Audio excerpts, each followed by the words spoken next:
મારું નામ સંજયરાજ કાચી, નેપાળી સેવા સમાજનો ઉપપ્રમુખ. તમારા ભાઈનું મોત થયું છે, કોની બેદરકારીથી મોત થયું છે, શું હોવું પડે? એમાં બેદરકારી સાહેબ ડૉક્ટરને અને જયદીપભાઈને બંનેની મગજમારીમાં જ્યારે ઉગ્ર આંદોલન બન્યું હતો, ડૉક્ટરો બધા હડતાલ પર ઉતર્યા હતા, એ લોકોની બેદરકારીમાં વિનય થાપાનું મૃત્યુ થયેલ છે. હવે શું માંગ છે તમારી? કોણ દોષિત છે? દોષિતમાં સાહેબ જ્યાં સુધી અમે જોવા મળે ડૉક્ટર એક ભગવાનનું રૂપ કહેવાય, એ લોકોની મગજમારીમાં હડતાલમાં ગમે હોય એને પેશન્ટ ઉપર ધ્યાન દેવું જોઈએ. એને પેશન્ટ ઉપર ધ્યાન ન દીધું, યોગ્ય સારવાર ન મળતા વિનય થાપાનું મૃત્યુ થયેલ છે. હવે તમારી માંગ શું છે?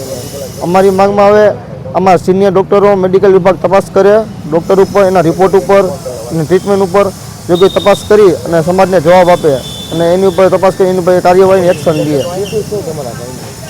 25 તારીખના દિવસે રાતના રોડ અકસ્માત બન્યો હતો, જેમાં વિનય થાપાને માથાના ભાગે ગંભીર ઇજા પહોંચી હતી અને 28 તારીખના દિવસે એનું ન્યુરો સર્જરી કરવામાં આવી હતી. ઓપરેશન સક્સેસ પણ થઈ ગયું હતું. ડૉક્ટરને મેં પૂછતા એમને એમ કીધેલું કે ઓપરેશન સક્સેસ છે, એમને 10 થી 15 દિવસ ઓબ્ઝર્વેશનમાં રાખવાના હોય. અને એના 2 દિવસ બાદ જ્યારે આ લોહીવાળો બનાવ બન્યો હતો, એમાં ડૉક્ટરો બધા હડતાલ ઉપર આવ્યા હતા અને પેશન્ટ ઉપર યોગ્ય સારવાર ન મળતા અને વિનય થાપાનું મૃત્યુ થયેલ છે.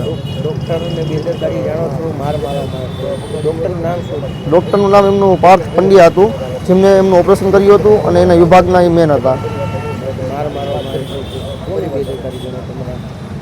સાહેબ એ તો મને એનો માર મારવામાં આવ્યો એ અમને ખબર નથી. અમે તો 27 તારીખ દિવસે એવું અમે ગ્રુપમાં જણાવેલું, અમે નેપાળી સમાજનો છોકરો દવાખાને દાખલ હોય એને બ્લડની જરૂર હોય, જે કોઈ સેવાકાર્ય માણસ હોય એને બ્લડ પહોંચાડે.